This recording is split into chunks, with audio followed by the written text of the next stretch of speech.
En aquellos días, había en la tierra de Shinar un hombre sabio que tenía entendimiento en toda sabiduría, y de una apariencia hermosa, pero él era pobre e indigente.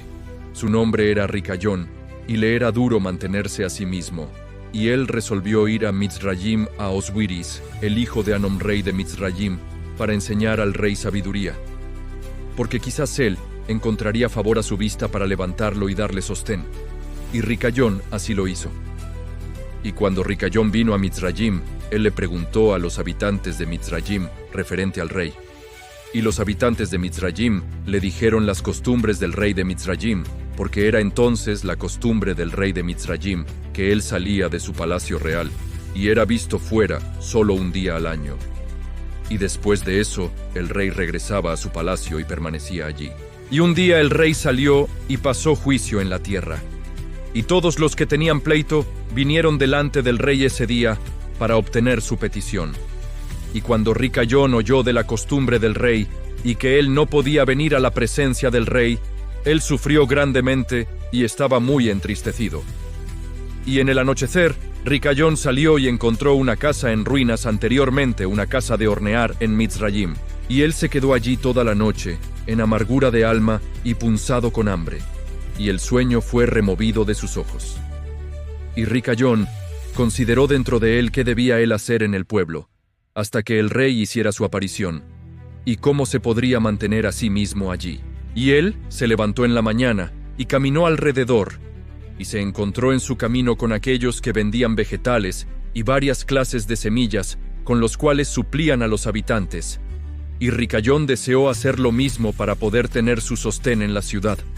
Pero él desconocía las costumbres de la gente, y él era como un hombre ciego entre ellos. Y él fue y obtuvo vegetales para venderlos para su sostén, y la chusma se reunió alrededor de él, y lo ridiculizaron, y cogieron sus vegetales de él, y lo dejaron con nada.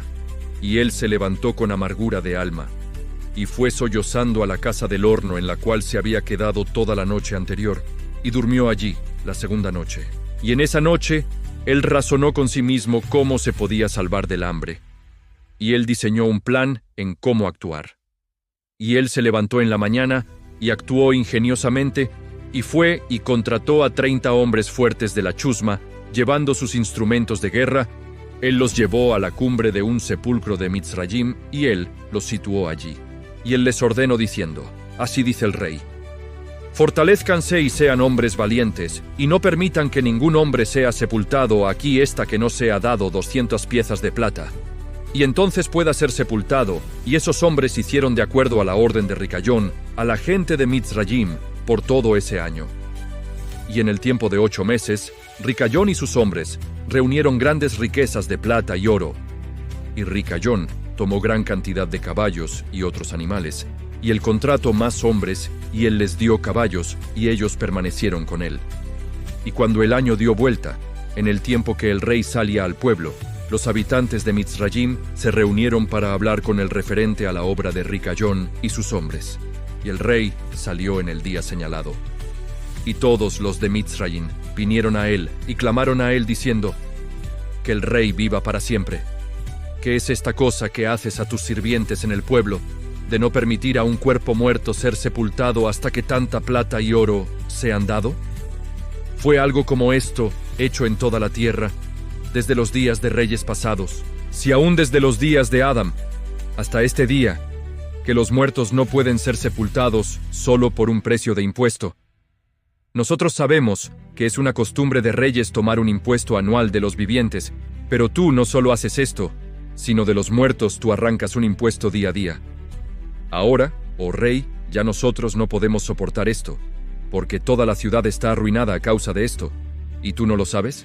Y cuando el rey oyó todo lo que ellos habían hablado, y su ira se encendió dentro de él por este asunto, porque no había conocido nada de este asunto, y el rey dijo: ¿quién y dónde está el que se atreve a hacer esta cosa perversa en mi tierra sin mi mandato? Seguramente ustedes me dirán. Y ellos le dijeron todas las obras de Ricayón y sus hombres, y la furia del rey fue despertada. Ordenó que Ricayón y sus hombres fueran traídos delante de él. Y Ricayón tomó 1000 niños, hijos e hijas, y los vistió de seda y brocados, y los puso sobre caballos, y los mandó al rey por medio de sus hombres. Y él también tomó una gran cantidad de plata, oro y piedras preciosas, y un caballo fuerte y hermoso, como regalo para el rey, con los cuales vino delante del rey, y se inclinó a tierra delante de él.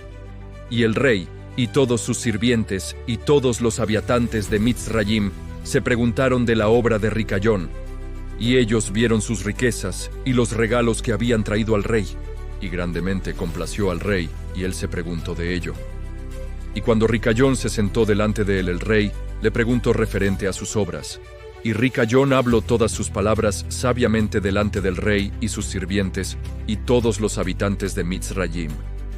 Y cuando el rey oyó todas las palabras de Ricayón y su sabiduría, Ricayón encontró favor a su vista, y encontró con favor y bondad de todos los sirvientes del rey, y todos los habitantes de Mitzrayim, a causa de su sabiduría y excelente oratoria. Y desde ese momento ellos lo amaron extremadamente. Y el rey respondió y dijo a Ricayón: Tu nombre no será más Ricayón, sino Faraón será tu nombre. Puesto que tú arrancaste un impuesto de los muertos, él llamó su nombre Faraón. Y el rey y sus súbditos amaron a Ricayón por su sabiduría, y ellos consultaron a los habitantes de Mitzrayim para hacerlo prefecto delante del rey. Y todos los habitantes de Mitzrayim y sus hombres sabios así lo hicieron, y fue hecho ley en Mitzrayim. Y ellos hicieron a Ricayón Faraón, prefecto bajo Oswiris, rey de Mitzrayim, y Ricayón Faraón gobernó sobre Mitzrayim, diariamente administrando justicia a toda la ciudad. Pero Oswiris, el rey, juzgaba al pueblo de la tierra una en el año, cuando él salía para hacer su aparición. Y Ricayón Faraón astutamente usurpó el gobierno de Mitzrayim, y él arrancaba un impuesto de los habitantes de Mitzrayim, y todos los habitantes de Mitzrayim grandemente amaban a Ricayón Faraón. Y ellos hicieron un decreto llamar a todo rey que reinara sobre ellos, y su cera en Mitzrayim, Faraón. Por lo tanto, todos los reyes que reinaron en Mitzrayim desde ese tiempo en adelante fueron llamados Faraón.